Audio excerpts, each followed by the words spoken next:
दोस्तों, आज का जो हमारा टॉपिक है वो है 5S। जी हाँ दोस्तों, 5S जो इंडस्ट्री के अंदर काफ़ी यूज़ किया जाता है, उसी के रिगार्डिंग मैं आपको ये वीडियो बताऊंगा। इसके अंदर वो समझाऊंगा कि 5S का मतलब क्या होता है, इसका अपन किस तरह से यूज़ करते हैं और कहाँ कहाँ पे ये यूज़ आ सकता है। दोस्तों, जनरली 5S के अंदर अधिकतर लोगों को इसका प्रोनाउंसिएशन करने में भी प्रॉब्लम होती है कि इसको कैसे बोला जाता है। 5S के अंदर इसके अंदर जो मैं आपको बताऊंगा कि इनके क्या क्या मतलब होते हैं और इनका ऑर्डर क्या रहता है क्रम वाइज, जिसके अंदर आप 5S को यूज़ कर सकते हैं, और ये इम्पोर्टेंट क्यों होता है इंडस्ट्री के अंदर, या आप इसको घर पे भी अप्लाई कर सकते हैं। जी हाँ दोस्तों, अब इसके अंदर मैं जो भी आपको 5S के बारे में बताऊंगा, सब आपको एग्जांपल्स के द्वारा बताऊंगा। आप इसको इंडस्ट्री में कैसे यूज़ कर सकते हैं और इसको घर पे कैसे अप्लाई कर सकते हैं। ये बहुत ही इम्पोर्टेंट टेक्निक है, मेथड्स है जो हाउसकीपिंग के अंदर यूज़ की जाती है। सिस्टमेटिक किसी प्रोसेस को बनाना है तो ये यूज़ की जाती है। इसके अंदर जो 5S के अंदर जो है,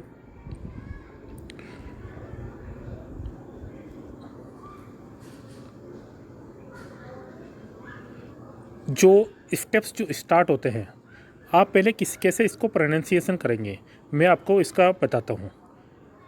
5S जो होता है, ये 5S मतलब ये जो इसका जो कॉमन लेटर होता है, पहला जो अक्षर होता है वो S से स्टार्ट होता है।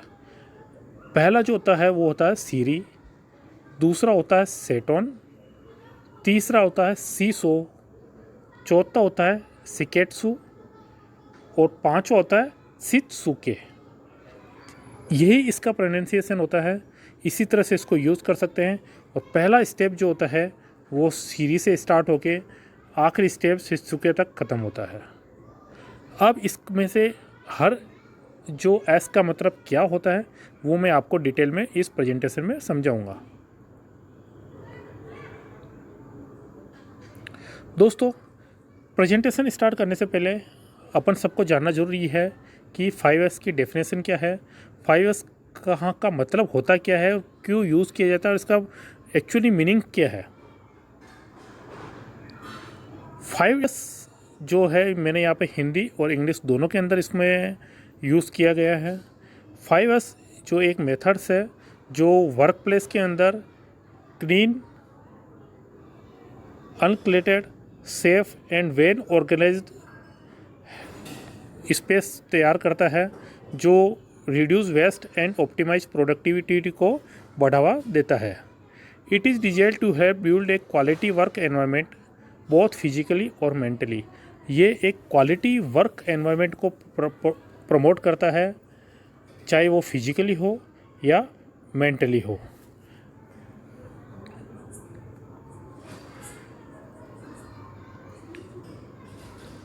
फाइव एस जो होता है एक तरह से गुड हाउसकीपिंग टेक्निक होती है, जिसके द्वारा आप हाउसकीपिंग को आप अच्छी तरह से बेटर तरीके से रख सकते हैं। अगर आपकी हाउसकीपिंग अच्छी होगी तो आपका जो इन्वेंट्री है, मटेरियल जो स्टोर है, वो काफ़ी लॉन्ग टाइम तक सेफ मैनर में रह पाएगा, और आप इससे आपकी जो होती है उसको जो हैंडलिंग कॉस्ट होती है, उसको मेंटेन करने की कॉस्ट होती है, वो भी काफ़ी कम रहेगी। तो इनडायरेक्टली वे अगर आप हाउसकीपिंग अच्छी रखोगे तो ये आपका प्रॉफिट में भी बढ़ावा देती है।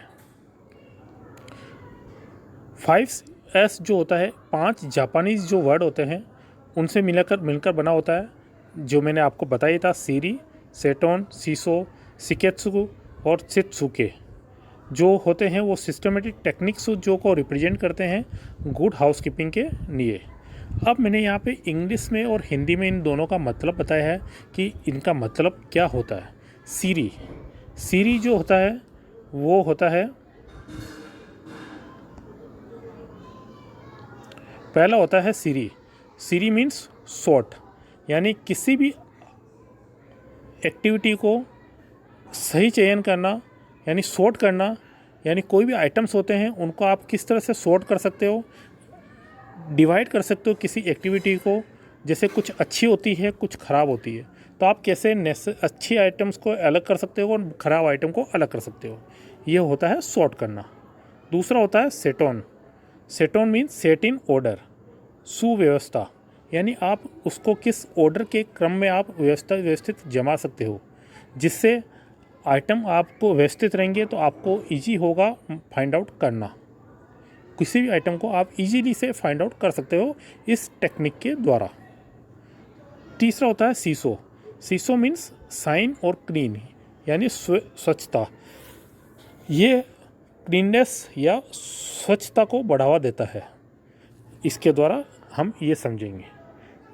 चौथा होता है सिकेत्सु, यानी स्टैंडर्डाइज, मानकीकरण। कोई भी काम करना होता है तो उसके क्या स्टैंडर्ड सेट किए होते हैं, किस तरह से अपन उस काम को किया जाए जिससे हमारा वर्क और प्रोसेस सही तरह से चलता रहे। इसके अंदर स्टैंडर्ड्स, रूल्स, रेगुलेशंस सेट किए जाते हैं। शित्सुके, सेल्फ डिसिप्लिन या अनुशासन।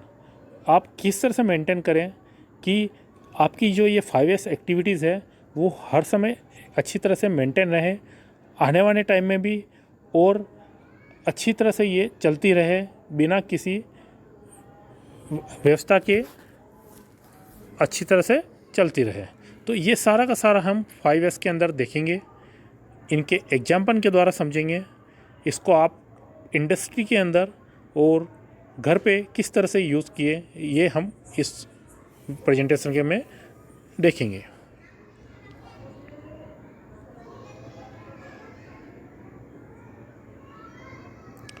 हमको 5S की व्यवस्था रिक्वायरमेंट क्यों होती है? जी हाँ, अब मैं पढ़ा तो ये इस 5S के बारे में बता तो रहा हूँ, लेकिन क्यों ज़रूरी है ये 5S इंडस्ट्री के अंदर? जैसे मैंने यहाँ पे कुछ फ़ोटोज़ मेंशन करी है, ये एक तरह से इंडस्ट्री वाली फ़ोटोज़ है और ये घर की फ़ोटोज़ है। ये जनरली अपन ने हर जगह देखा है, कॉमन घर के अंदर भी, कि घर पे हमारे जो रूम होता है, अगर हम सही तरह से उसको व्यवस्थित नहीं करें तो ये इस तरह से नज़र आता है, अव्यवस्थित रूप में। कौन सा आइटम कहाँ पड़ा है, किधर पड़ा है, कैसे रखा हुआ है, कहीं किसी को नहीं पता चलता, और दिखने में भी बहुत ख़राब लगता है। अगर 5S का हम यूज़ करें इंडस्ट्री के अंदर भी, जैसे कुछ आइटम्स होते हैं सही ढंग से अगर रखे नहीं रहते हैं तो आपको इस तरह से दिखते हैं, तो ये दिखने में काफ़ी ख़राब लगता है। अब 5S टेक्निक्स को आप यूज़ करके किस तरह से इसको, इन दोनों का आप सुव्यवस्थित कर सकते हैं, किस तरह से आप अरेंज कर सकते हैं जिससे ये दिखने में भी अच्छा रहे, हाउसकीपिंग बेटर हो, और अपने जो इन्वेंट्री की जो मेंटेन करने की कॉस्ट है वो भी अपन रिड्यूस कर सकें। तो ये हम इस वीडियो में बताते हैं।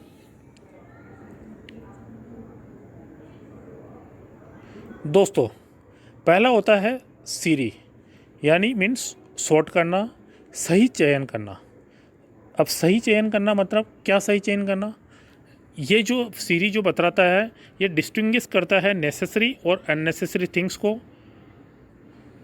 और जो अननेसेसरी थिंग्स होती है उसको हटा देता है। जी हाँ, इसके अंदर जो करना होता है हमको, कहीं पे भी, चाहे वो इंडस्ट्री के अंदर हो या घर के अंदर हो, आपको कुछ भी आइटम्स होते हैं उनको दो कैटेगरी में बांटना होता है। एक नेसेसरी आइटम्स और दूसरा अननेसेसरी आइटम। यानी जो आइटम्स जो हमारे रिक्वायरमेंट के होते हैं उनको आप अलग करो, और जो हमारे रिक्वायरमेंट के नहीं हैं, हमारे काम के नहीं हैं, उनको आप अलग व्यवस्थित करो। कहते हैं ना, when it is doubt move it out. जी हाँ, जब भी आपको कोई डाउट लगे कि ये सही नहीं है, उसको आप हटा दो, उसके पीछे हमको नहीं जाना है। सेम इसी तरह से इसके अंदर बताया गया है, अननेसेसरी आइटम्स जो डाउटफुल होते हैं, जो मतलब के नहीं होते हैं, जो रखे हुए रहते हैं, उनको हमको डिस्पोज करना है, उनको हमको हटा देना है।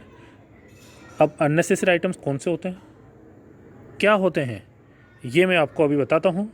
अननेसेसरी आइटम्स जो इंडस्ट्री के अंदर आप देख सकते हैं वो होता है वुडन स्क्रैप, यानी लकड़ी के जो स्क्रैप्स आइटम होते हैं, पेपर, प्लास्टिक के मटेरियल होते हैं, कुछ स्टील्स के जो आइटम्स होते हैं जो प्रोजेक्ट के अंदर काम आते हैं और कटने के बाद जो उनके टुकड़े बचे रह जाते हैं, वो ग्लास के आइटम्स होते हैं, पुराने टायर्स होते हैं, टायर एक तो स्क्रैप जो आइटम्स होते हैं वो आपके वहाँ इंडस्ट्री के अंदर काफ़ी रखे हुए रहते हैं। ये एक तरह से स्क्रैप आइटम है, उनको आप अगर आपके मेन नए आइटम्स के साथ रहेंगे तो ये नुकसानदायक है नए आइटम्स के लिए भी, और तो और ये स्पेस भी काफ़ी घेरते हैं, इसलिए आपको अननेसेसरी आइटम्स को अलग से कर देना होता है। कुछ और मटेरियल जैसे आउटडेटेड मटेरियल्स होते हैं, यानी जो मटेरियल एक्सपायर होते हैं, एक्सपायरी नेचर के आइटम्स होते हैं और एक्सपायर्ड हो जाते हैं, उनको आप अगर पास में रखोगे तो वो भी आप सही नहीं है।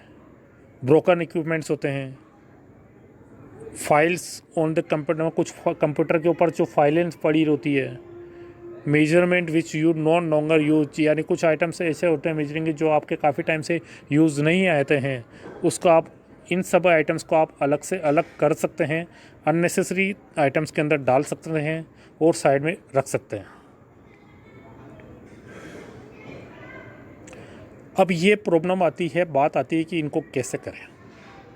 जी हाँ, कोई भी हम चीज़ काम को पकड़ तो लेते हैं, लेकिन मेन प्रॉब्लम है उसको किया कैसे जाए। ये मैं इस जो 5S की जो पहली टेक्निक है उसके अंदर आप नेसेसरी आइटम्स और अननेसेसरी आइटम्स को कैसे अलग कर सकते हैं वो मैं अभी इसके अंदर बताता हूँ। इसके अंदर जो आपको करना है वो सब पहली बात ये है कि प्रिपेयर लिस्ट ऑफ नेसेसरी और अननेसेसरी आइटम्स। नेसेसरी और अननेसेसरी आइटम्स की आप लिस्ट बनाएं। सेपरेट दी अननेसेसरी आइटम्स और place a separate location. Unnecessary items को आप सेग्रीगेट करो और उनको एक सेपरेट लोकेशंस, जो नेसेसरी आइटम्स है उनसे अलग सेपरेट लोकेशंस पे आप उसको रख दो। Prepare system note for disposing unnecessary items. कुछ अननेसेसरी आइटम्स जो होते हैं उनको डिस्पोज ऑफ करने का एक प्रोसेस सिस्टम होना चाहिए, वो आपको बनाना पड़ता है। डिस्पोज उसके बेसिस पे आप जब होती है dispose unnecessary items with the approval, आप आपकी जो मैनेजमेंट है इंडस्ट्री के अंदर उनकी आप अप्रूवल लीजिए इस अननेसेसरी आइटम को कैसे डिस्पोज ऑफ किया जाए। Ask staff to take all the items they don't think needed, this improve understanding about the need and use. यानी जो आपके स्टाफ है उनको बताइए कि ये जो इन जो अननेसेसरी आइटम्स है उन पे टैग लगा दिया जाए, जिससे अपन आप किसी भी आइटम्स को पहचान सकते हैं कि ये आइटम अननेसेसरी आइटम्स हैं, इसको डिस्पोज ऑफ करना ज़रूरी है। अब जो होता है इसको आप कैसे बता सकते हैं कि कौन सा टैग लगाया जाए कि ये आइटम अननेसेसरी आइटम है, तो आप इसमें रेड टैग का यूज़ कर सकते हैं।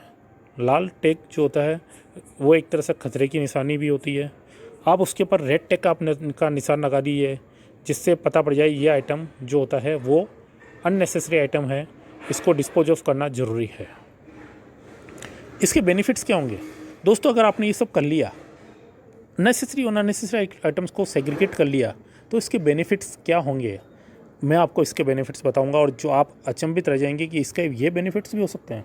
देखिए, यूज़फुल फ्लोर इज़ सेव्ड। जी हाँ, अगर आपके पास कुछ जैसे एक कमरा है, एक कमरे में से आप कुछ आइटम 50% आइटम जो आपके काम के नहीं है आप उनको अलग कर दोगे, तो बाकी जो 50 आइटम्स है ना उसके लिए एक तरह से आपके पास जगह मिल जाएगी, और वो आपके पास उसको आप सही तरह से व्यवस्थित कर सकते हैं, और आपको एक तरह से एरिया काफ़ी यूज़फुल एरिया इसमें आपको मिल जाएगा।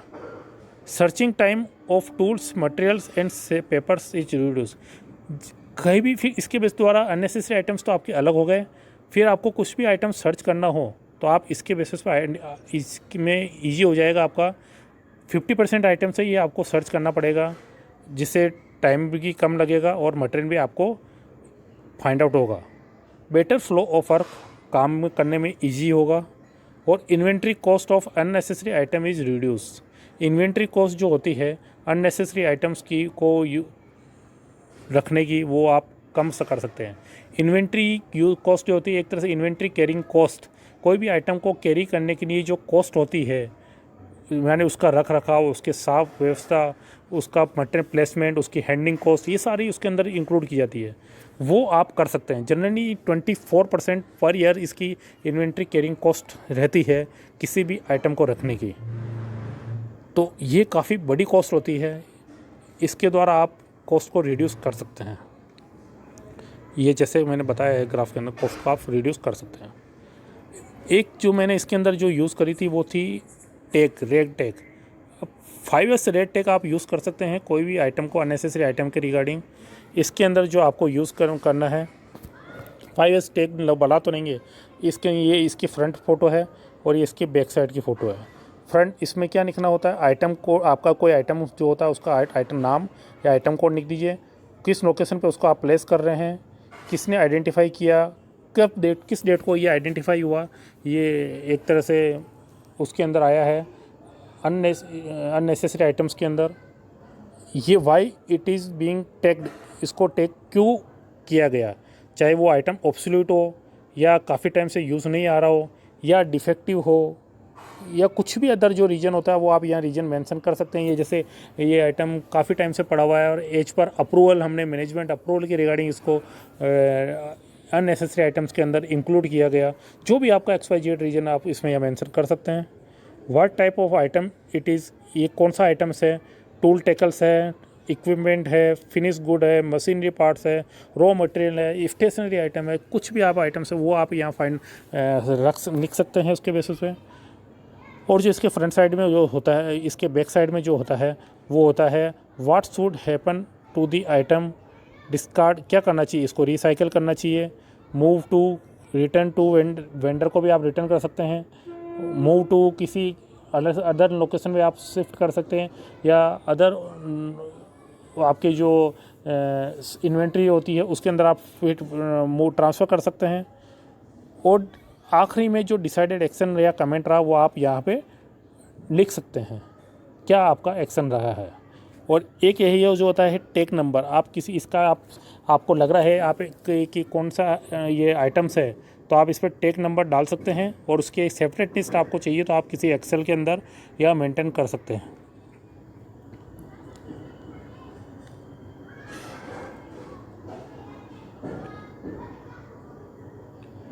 अब ये जो होता है, अब लेकिन मैं आपको बताऊंगा ये आपको इंडस्ट्री में आप कैसे, फ़ोटोज़ के द्वारा मैं बताऊंगा कि इंडस्ट्री में इसका कैसे यूज होता है। देखिए जैसे ये होता है बिफ़ोर और आफ्टर फ़ोटो, मैंने इंडस्ट्री के रिगार्डिंग बताई है। जैसे आइटम पहले ऐसे इस तरह से अव्यवस्थित रूप में जो रहता है और बाद में इसको आप किस तरह से सही ढंग से जमा के सारा आइटम को नेसेसरी आइटम्स को सेग्रीगेट करके ये आफ्टर व्यवस्था में आप तक कैसे इसको रख सकते हैं, यानी आपके दिखने में भी अच्छा लगता है और उसको सही आइटम्स को आपके पास स्पेस मिल जाती है रखने के लिए। घर के अंदर जो बताते हैं जनरली अपन ये देखते हैं कि घर के अंदर जो होता है अपन फेस्टिवल्स के अंदर और कुछ ओकेज़न होता है तो उसी समय अपन घर की चलती रहती है, कंटिन्यू सफाई तो चलती रहती है, लेकिन उस समय अपन ज़्यादा ध्यान दे पाते हैं कि पुराना आइटम जो होता है ना उस समय अपन हटाते हैं घर का, तब अपन को उस समय अपन अननेसेसरी आइटम्स को सेग्रीगेट करते हैं और उस समय अपन देखते हैं कि ये तरह से अपना बिफ़ोर की फ़ोटो होती है। जब इसको आप सही तरह से व्यवस्थित करोगे तो आपका रूम काफ़ी क्लीन हो जाता है, सही तरह से व्यवस्थित हो जाता है। सेकेंड एस होता है सेट इन ऑर्डर या अरेंज करना या सिस्टमेटिकली सुव्यवस्थित करना। मीन्स कुछ भी जो आइटम्स होते हैं उसको आप ऑर्डर में कैसे अरेंज करें, कैसे व्यवस्थित करें जिससे सिस्टमेटिक वो आपके अरेंज हो जाए। Arrange necessary items in location systematically, जो आइटम्स को जो फाइंड आइटम्स टाइमली, यानी कोई जो आपके अब नेसेसरी और अननेसेसरी आइटम जो अपन ने किया, अननेसेसरी को डिस्पोज कर दिया और जो नेसेसरी आइटम बच गए हैं उनको आप ऑर्डर के अंदर सिस्टमेटिकली अरेंज कर दीजिए, सिस्टमेटिकली आप व्यवस्थित कर दीजिए। कहते हैं ना a place for everything and everything in its place, यानी जो प्लेस है वो जो कोई भी आइटम होता है वो उसके प्लेस पे ही रहे तो अच्छा रहता है। A place for everything and everything for its place, ये कैसे कर सकते हैं। रेगुलरली इशूड आइटम प्लेस, मतलब इसमें क्या होता है जो regularly issued item place near to near user in locked condition, identify adequate place for all materials needed for your work, यानी आपके पास आइडेंटिफाई करो आप लोकेशंस और प्लेस जो आपके काम के जो इक्विपमेंट्स है जो डेली यूज़ किए जाते हैं। Assign fix place and fix quantity, एक फिक्स क्वांटिटी और फिक्स प्लेस आप डिसाइड कर सकते हैं। Place heavy objects at a height where they are easy to pick from, कुछ आइटम्स जो होते हैं उनको सही ऐसी जगह से प्लेस करें जैसी वो इजी हो पिक करने के अंदर, ताकि किसी तरह की कोई प्रॉब्लम नहीं हो। अब हर चीज़ का मैं ये बताऊंगा कि इसको कैसे यूज़ कर सकते हैं और इसके बेनिफिट्स क्या होते हैं। अब कैसे यूज़ करते हैं, decide the right place for everything, it necessary reassign spaces, racks, cabinet each, यानी कि ज़रूरत इफ़ नेसेसरी हो तो उनको कुछ भी आइटम जो नेसेसरी आइटम होते हैं उनको आप स्पेस प्रोवाइड करो, रैक्स के अंदर डालो, कैबिनेट्स में शिफ्ट करिए। Put all material and equipments at a place allocated to them with proper label और सिग्नेजाइजेशन, यानी आप उसके ऊपर प्रॉपर लेबल लगा के मटेरियल को रखें जिससे उसको इजीली आइडेंटिफाई कर सकें। Use standard colour coding for pipelines for steam, water, gas, drainage, कोई भी आइटम आइडेंटिफाई करना हो इजी वे में तो आप कलर कोड से भी इसको आप इजीली आइडेंटिफाई कर सकते हैं। चाहे वो जैसे स्टीम के लिए आप अलग कलर कोड यूज़ कर सकते हैं, वाटर के लिए अलग कलर कोड कर सकते हैं, गैस पाइपलाइन जा रही तो आप गैस पाइपलाइन के लिए अलग से यूज़ करें, ड्रेनेज सिस्टम के लिए आप अलग पाइपलाइन, जिससे आपको पता पड़ जाएगा इसके में कौन सा आइटम है। Use floor paints marking to define working area, path, entrance, safety, equipment, cart, trolley का लोकेशन, कोई भी आप मार्किंग कर सकते हैं पर्टिकुलर किसी भी आइटम्स के लिए। Use display question message instruction at proper place at proper height and return करिए, आप इंस्ट्रक्शन का यूज़ कर सकते हैं कि कुछ आइटम को कैसे यूज़ किया जाना चाहिए ताकि वो अच्छी तरह से यूज़ कर पाएँ। इसका बेनिफिट्स क्या होते हैं, अगर आप किसी भी आइटम को सही तरह से व्यवस्थित कर देंगे तो इससे मिस्टेक होने के चांसेस कम से कम हो जाते हैं, और take things out and keep things back easily, आप किसी भी चीज़ को इजीली निकाल सकते हैं, वापस से डाल सकते हैं। रिड्यूस सर्चिंग टाइम आइटम को सर्च करने का टाइम जो होगा कम हो जाएगा। वर्क एनवायरनमेंट बिकम सेफ, और वर्क एनवायरनमेंट सेफली तरह से काम हो जाएंगे।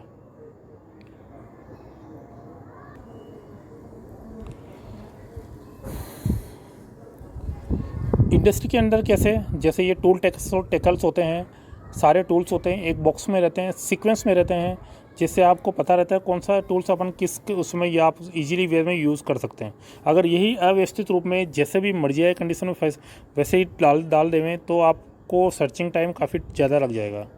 घर के अंदर जो रहता है अपन देखते हैं कोई भी स्टेशनरी आइटम हो गया या कुछ भी जैसे किचन सेट्स हो गए तो किचन वाले आइटम्स किचन के अंदर रहते हैं। अलमारी जो होते हैं, कपड़े जो होते हैं अलमारी के अंदर व्यवस्थित रहते हैं। ऐसा तो नहीं हो सकता कि किचन वाले आइटम्स अलमारी के अंदर डाल दें, अलमारी वाले आइटम बाहर रख दें। सब आइटम सही ढंग से व्यवस्थित रखे जाते हैं जिससे आप उसको इजीली वे में आप फाइंड आउट कर सकते हैं। तीसरा पार्ट आता है सीसो। सीसो मीन्स साइन और क्लीन, यानी उसको आप किस तरह से क्लीन कर सकते हैं वो इसके अंदर बताया गया है। कीप वर्क प्लेस या ऑफिस एंड सराउंडिंग क्लीन, यानी आपको आपका वर्क प्लेस या आपके पास का सराउंडिंग पार्ट है उसको आप क्लीन वे से क्लीन रखना है। ये हेल्प करता है identify problems like leakage, spills, excess, damage. जब आप एरिया को क्लीन रखोगे तो इससे पता पड़ जाएगा कि हम प्रॉब्लम कहाँ है, प्रॉब्लम को आइडेंटिफाई करने में हेल्प मिलती है। वाई इट इज़ नेसेसरी, इसकी ज़रूरत क्यों है। रेगुलर रिसिप्ट और इशू जो होते रहते हैं इंडस्ट्री के अंदर, आइटम आते रहते हैं जाते रहते हैं, इससे द्वारा जो उसकी जो पैकिंग आइटम्स होते हैं वो हर जगह अव्यवस्थित रूप से पड़े रहते हैं। ऑयल का ये जो होता है लीकेज होता रहता है इक्विपमेंट्स के अंदर, तो उसको आइडेंटिफाई करना ज़रूरी है। This include cleaning care of equipment and facility, also inspection about the inspecting them from abnormality. यानी कोई भी आइटम्स होता है उसको आप इक्विपमेंट्स जो होते हैं उसको आप क्लीनिंग करने से, केयर करने से आपको पता पड़ जाता है कि उसमें एबनॉर्मलिटी कहाँ है, कहाँ इसमें प्रॉब्लम आ सकती है, कहाँ इसमें प्रॉब्लम है। ये एक तरह से in a way it also include primary maintenance of equipment. एक तरह से प्राइमरी इक्विपमेंट जो होता है, इक्विपमेंट होता है, उसके एक तरह से फर्स्ट मेंटेनेंस में भी ये काम आता है। ये कैसे कर सकते हैं? Make house keeping as a part of routine work at least 5 minutes per day. ये ज़रूरी है कि आप 5 मिनट आपके पूरे दिन का हाउस कीपिंग के अंदर आपको डिवोट करें। इसको आप एक ये हैबिट बनाएं, इसको आप आपके वर्क फ्लो का एक पार्ट बनाएं। Clean waste and dirt, identify root cause of dirtiness and collect process. आप मिट्टी और जो वेस्ट आइटम्स है उसको आप हटाएं और करेक्ट करें किसी प्रोसेस को। Keep tools and equipment clean and in top condition ready to for use at any time. कोई भी आइटम होता है उसका आप हमेशा क्लीन रखें और रेडी, ज़्यादा कि रेडी फॉर यूज़ एट, कभी भी आप वो काम में ले सकें। डिस्प्ले क्लीनिंग शेड्यूल, ज़रूरी जैसे अब होता है जब भी क्लीन करें तो उसका एक शेड्यूल फिक्स हो, आप उसके ऊपर डेट ऑफ, मतलब कब आपने इसकी लास्ट क्लीनिंग करी वो आप मेंशन कर सकते हैं, जिससे पता चल जाए कि इसकी क्लीनिंग में कितना टाइम लग चुका है। During cleaning look for defective condition, जैसे आप क्लीनिंग करते हैं तो उसके अंदर आप डिफेक्टिव कंडीशन, जैसे कोई बोल्ट लूज तो नहीं हो रहे हैं, वाइब्रेशन तो नहीं है, एक्सेसिव साउंड तो नहीं आ रही है, हाई टेम्परेचर, ज़्यादा टेम्परेचर तो वहाँ यूज़ नहीं हो रहा है, फॉलन टूल्स, कोई आइटम गिरने जैसा तो नहीं है, गिर रहा हो तो उसको आप सही ढंग से आप व्यवस्थित कर सकते हैं। ये सारा आप उसके अंदर यूज़ कर देंगे तो आपकी प्रॉब्लम को सॉल्यूशन मिल जाएगा और आप किसी प्रॉब्लम को, आइटम को डैमेज होने से भी आप बचा सकते हैं, डिफेक्टिव होने से बचा सकते हैं। इसके द्वारा बेनिफिट्स क्या होते हैं? प्रिवेंट एक्सीडेंट, इसका आप एक्सीडेंट से, होने वाले एक्सीडेंट से आप बच सकते हैं। Work place become free of dirt and stains which is standing point of quality. Create a pleasing, अच्छा एनवायरनमेंट आपके सराउंडिंग में अगर क्लीननेस रहेगी, स्वच्छता रहेगी तो आपका एनवायरनमेंट अच्छा रहेगा। और जो इक्विपमेंट्स जो आप यूज़ करते हैं वो उसको आप ब्रेकडाउन से बचा सकते हैं और काफ़ी लॉन्ग टाइम के अंदर आप यूज़ कर सकते हैं अगर आप रेगुलरली उसकी क्लीनिंग या हाउसकीपिंग करते हैं तो। जैसे इंडस्ट्री के अंदर हाउसकीपिंग करने से सारे आइटम एक जगह व्यवस्थित अच्छे तरह से दिखाई देते हैं। और घर के अंदर जो होता है आपको रेगुलर क्लीनिंग करनी पड़ती है, जिससे आपका फर्श या आपका एरिया, आपका रूम अच्छी तरह से व्यवस्थित रहे। चौथा जो पार्ट होता है वो होता है शिकेत्सु, स्टैंडर्डाइज या मानकीकरण।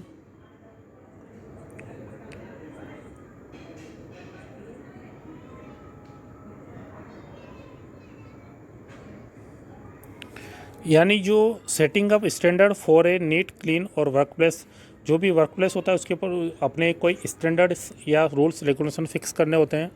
Standards are things which are implemented in first 3, जो आपके पहले जो 3 एस हुए हैं उसके अंदर आपने जो स्टैंडर्ड फिक्स किए गए हैं। This mean ensuring there whatever cleanings and ordinance is achieved should be maintain. यानी जो आपने जो पूरे ऊपर के जो 3 एस यूज किए हैं, सीरी, सीटोन, ये जो आपने यूज़ किए हैं वो ऊपर के जो 3 एस जो होते हैं वो अच्छी तरह से मेंटेन रहे। Standard make it easy to move workers into different area, यानी आपके वर्कर्स इस तरह से स्टैंडर्ड बने चाहिए ताकि वर्कर्स के मूवमेंट में कोई प्रॉब्लम नहीं हो। प्रोसेस को आपको क्रिएट करना, how to maintain and the standards with defined rules and responsibility, यानी इसके अंदर आपको रोल्स और रेस्पॉन्सिबिलिटी बनानी पड़ती है। जो standardize to make to sure everyone in the company follow the same procedure, यानी सभी वर्कर्स, एम्प्लॉय को सेम प्रोसीजर आपको फॉलो करना होता है। The same name of items, the same size of significant, floor marking, shapes, colour, each, ये सारे जो होते हैं इसके द्वारा हेल्प मिलती है to identify, to do the right things the right way at every time.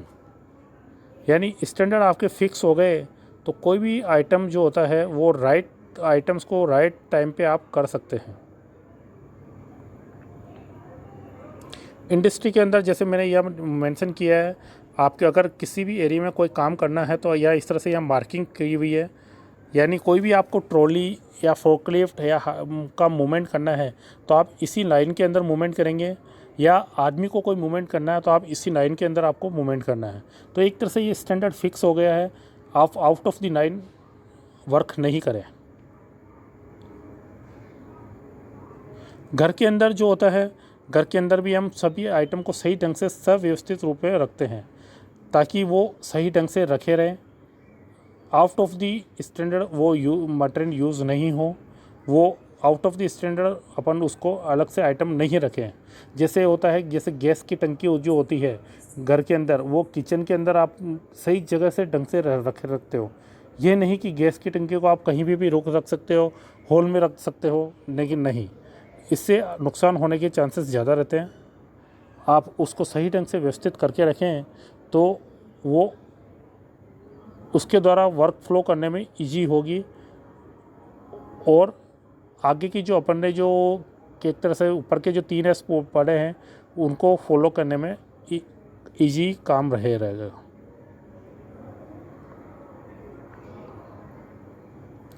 ये कैसे कर सकते हैं?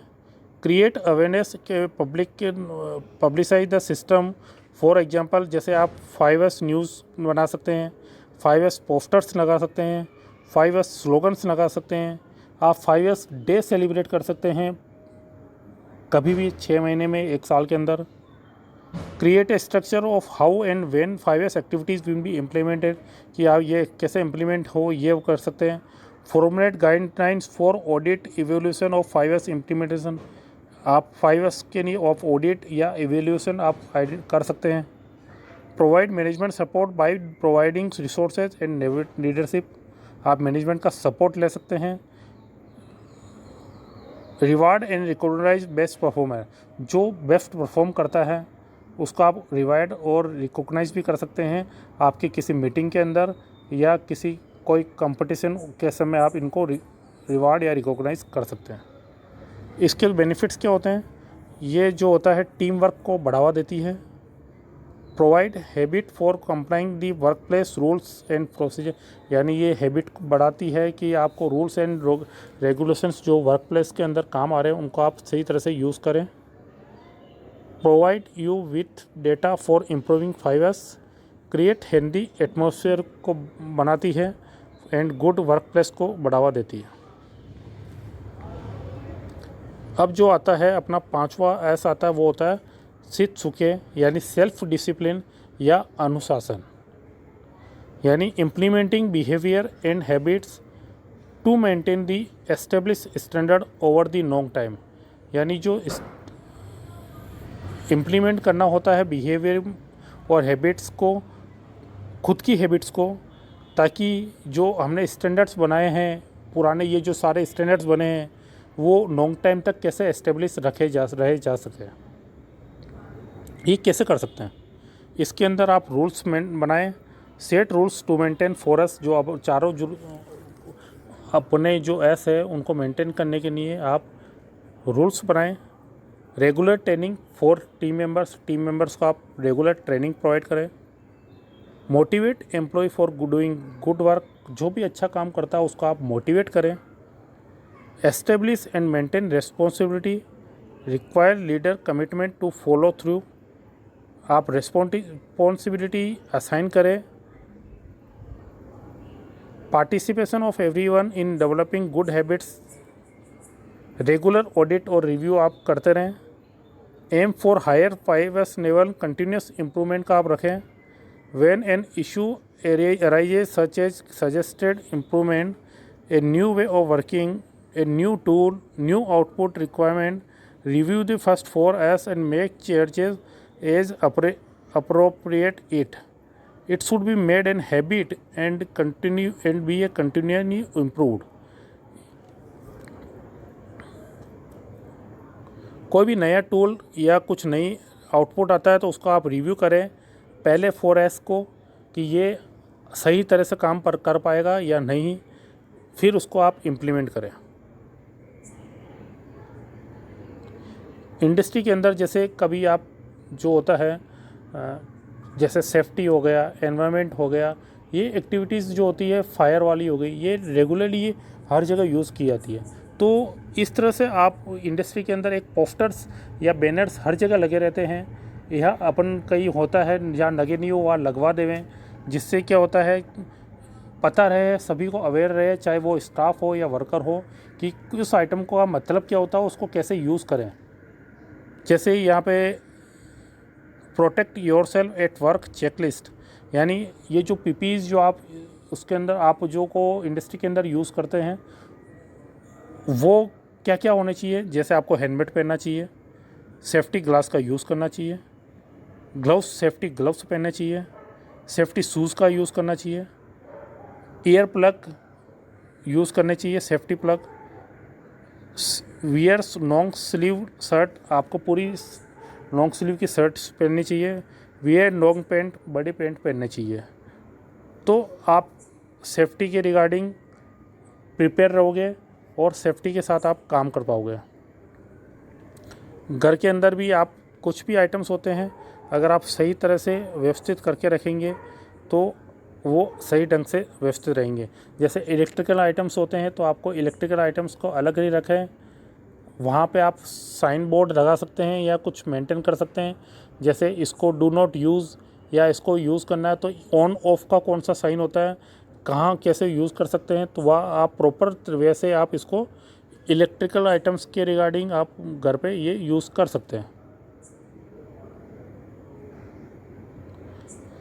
ये कैसे कर सकते हैं, make a checklist for each sections and train your people in using name, यानी चेकलिस्ट बनाएं, carry out periodic evaluation by using the above checklist, उस चेकलिस्ट को इवेल्यूएट करें, use visual management to act quickly, for example open and shut directional labels और switches. मैंने पहले जैसा है ओपन और बंद करने का जो प्रोसेस होता है किसी भी चीज़ को आप वहाँ मेंशन कर सकते हैं स्विच के ऊपर। Okay and hold mark on product, आप ओके वाला यूज़ या होल्ड मार्क वाला यूज़ कर सकते हैं।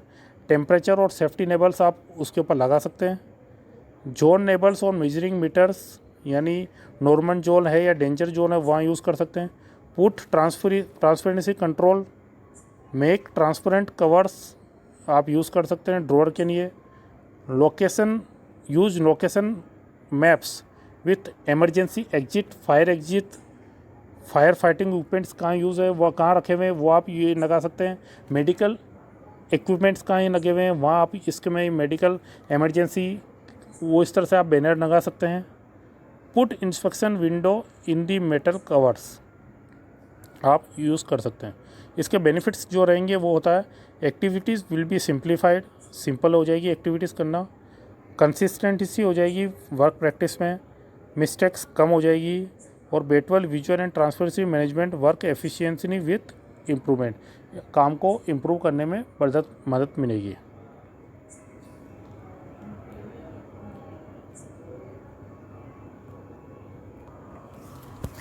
ये 5S अगर हमने कर दिया तो इसके एडवांटेज क्या रहेंगे कि सेफ्टी इम्प्रूवमेंट होगी, जीरो एक्सीडेंट की संभावनाएं काफ़ी कम हो जाएगी, वेस्टेज कम हो जाएगी, हायर इक्विपमेंट आपको जब चाहिए तब अवेलेबल हो जाएगा, प्रोडक्ट की क्वालिटी इंक्रीज हो जाएगी। क्यों? ताकि आपकी सराउंडिंग क्लीन रहेगा, वर्क एनवायरनमेंट क्लीन रहेगा तो प्रोडक्टिविटी इंक्रीज होगी, lower defect rates, defective product की जो होती है वो संभावना काफ़ी कम हो जाएगी और कॉस्ट की काफ़ी कम हो जाती है। प्रोडक्शन इंक्रीज हो जाएगा, एम्प्लॉय का मोरल इंक्रीज होता है, बेटर एसेट्स को आप बेटर तरह से यूटिलाइज कर सकते हैं, enhance enterprise image to customer, supplier, employ और मैनेजमेंट के सामने कंपनी की इमेज बनती है, सेव स्पेस और टाइम को सेव करने में काम आता है। Easy to focus, fewer distraction और काम में फोकस करने में ईजी रहता है। इम्प्लीमेंटिंग 5S मेथोडोलॉजी को आप कैसे यूज़ करें, कैसे इम्प्लीमेंट करें। इम्प्लीमेंट करने के लिए जो होता है वो होता है take photos of area before 5S implementing and after. कोई भी चीज़ आप करते हो तो उसका पहले क्या फ़ोटो ले लो और उसका बाद में उसका क्या रहा, कैसे चेंज किया आपने, वो फ़ोटो ले लो। तो आप उसको दोनों को कंपैरिजन करा के आप सामने पुटअप कर सकते हैं मैनेजमेंट के सामने। Standardise operation by creating instruction checklist और शेड्यूल आप वहाँ पे पेस्ट कर सकते हैं किसी भी काम के प्रति। क्रिएट ऑडिट्स, आप ऑडिट करा सकते हैं। और बिफोर आफ्टर, जैसे मैंने पिक्चर्स के लिए आपको बताया है, परफॉर्मेंस कोई भी इम्प्रूवमेंट करना है या चेक करना है तो आप बिफोर आफ्टर फ़ोटो आप यूज़ कर सकते हो और कोई स्टोरी बोर्ड आप उसके ऊपर मेंशन कर सकते हो, स्टोरी बोर्ड के ऊपर ये मेंशन कर सकते हो। अब आपने ये सारा 5S मेंशन कर लिया तो मैंने आपको स्टार्टिंग में फर्स्ट जब स्लाइड मेंशन मैंने की, मैंने आपको बताई थी कि 5S की रिक्वायरमेंट क्यों होती है। अब जब हो जाता है तब क्या होता है,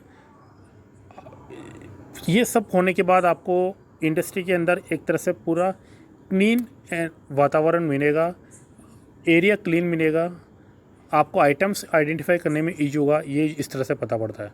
और घर के एक अंदर कमरे में भी आपका जो होता है घर सही ढंग से व्यवस्थित होता है। तो दोस्तों इस वजह से 5S बहुत काफ़ी इम्पोर्टेंट टेक्निक है गुड हाउसकीपिंग के लिए, किसी भी मेथड्स को सिस्टमाइज करने के लिए जो आपको और आपको घर पे या आपकी इंडस्ट्री के अंदर आप इसे यूज़ कर सकते हैं। तो दोस्तों आपको ये मेरा वीडियो कैसा लगा, अच्छा लगा तो इस मेरे चैनल वीडियो को लाइक, शेयर और चैनल को सब्सक्राइब करना ना भूलें। मटेरियल नॉलेज MK वीडियो के धन्यवाद।